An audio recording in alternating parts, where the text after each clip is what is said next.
New York. 2 zingues viennent de s'encastrer dans 2 tours, qui s'enflamment.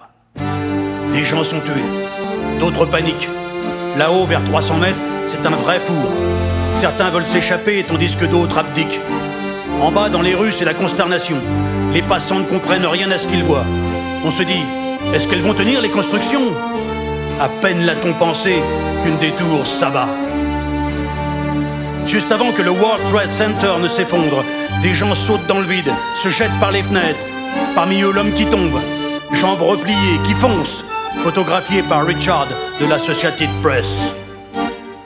Le cliché de Richard Drew fera le tour du monde, symbolisant à jamais le drame des tours jumelles. Était-ce un employé du resto du toit du monde? Ce ne sera jamais une certitude, dit tel quel.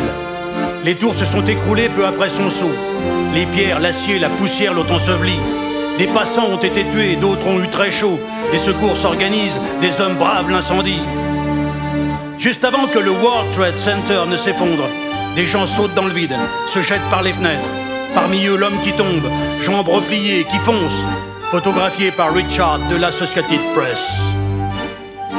Les pompiers new-yorkais sont devenus des héros. Sans doute l'Amérique en avait-elle besoin.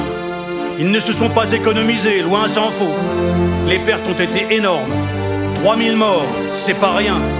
On a longtemps parlé des Twin Towers, jusqu'à ce qu'on tue à Paris, Charlie, Bataclan, et puis Nice, le camion et son fou de chauffeur, l'abbé martyr, les bonbonnes de gaz. Suivant!